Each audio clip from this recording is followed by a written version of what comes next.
Good morning friends, আজ আমি তোমাদের সাথে শেয়ার করব খাসি মাংসের চর্বি দিয়ে এঁচোড় রান্না। দারুণ টেস্টি, তোমরাও বানাতে পারো। তো এখানে আমি এঁচোড় আর আলু কেটে নিয়েছি। তো এটা আমি নুন জল আর হলুদ জলের মধ্যে কিন্তু সেদ্ধ করে নেব এঁচোড় আর আলুটা। দেখো, এঁচোড় আর আলু কিন্তু দিয়ে দেবো। তোমরা বাড়িতে অবশ্যই ট্রাই করতে পারো, জাস্ট টেস্ট লাগে ওয়াও খেতে। এঁচোড় আর আলুটা কিন্তু সেদ্ধ হয়ে গেছে। এরপর আমি অল্প তেলে এটা ভেজে নেব ভালো করে।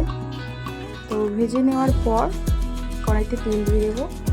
তো শুকনো লঙ্কা, গরম মশলা দিয়ে দেবো, পেঁয়াজ দিয়ে দেবো, কেটে রাখা পেঁয়াজ একটু ভালো করে ভেজে নেওয়ার পর এর সাথে অ্যাড করে দেবো টমেটোটা ভালো করে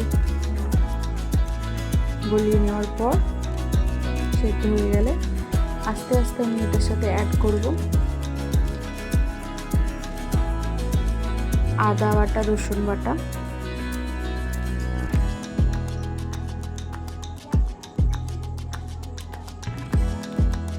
তো আদা রসুন বাটা অ্যাড করে এটাকে ভালো করে মশলাটাকে কষিয়ে নিতে হবে যাতে একদম তেল ছেড়ে যায়। পরিমাণ মতো নুন, হলুদ গুঁড়ো এগুলো সব দিয়ে দেবো।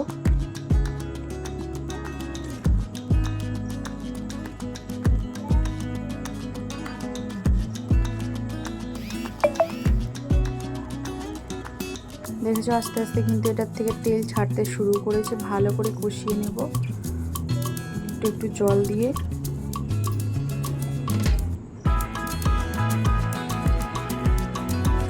তোমরা এই রেসিপিটি বাড়িতে ট্রাই করতে পারো।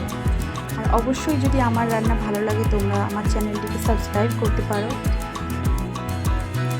তো ভালো করে কষিয়ে নেওয়ার পর তেল ছেড়ে গেছে। এরপর আলু আর ভেজে রাখা এঁচোড়টা দিয়ে দেবো, দিয়ে ভালো করে এটাতেও কষিয়ে নেব। এরপর কিছুটা কাশ্মীরি লঙ্কা গুঁড়ো দিয়ে দেবো কালারের জন্য। দিয়ে এটা ভালো করে কষিয়ে নেব। দেখবে এটার উপরও তেল ছেড়ে যাবে। তেল ছেড়ে গেলে সামান্য জল দেব সেদ্ধ হওয়ার জন্য।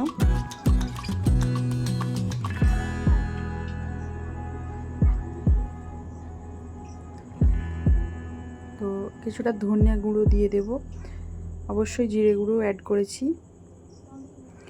তো এরপর কিন্তু এর উপরে আমি খাসি মাংসের চর্বিটা দিয়ে দেব। সেদ্ধর সময় দেব, তাহলে কিন্তু টেস্টটা দারুণ হয়। অনেকে প্রথমেও দেয়, বাট আমি লাস্টে দিলাম কারণ তোমরা একবার ট্রাই করতে পারো। কেটে রাখা কাঁচা লঙ্কা দিয়ে দেব। কাঁচা লঙ্কা দিলে তরকারির টেস্ট বাড়ে, আমার ঠাকুমা বলতো।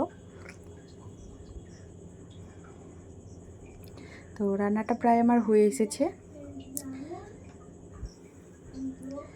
সো একদম রেডি আমার এঁচোড় দিয়ে খাসি মাংসের চর্বি দিয়ে। তো তোমাদের যদি ভালো লাগে অবশ্যই লাইক অ্যান্ড সাবস্ক্রাইব করবে। Thank you.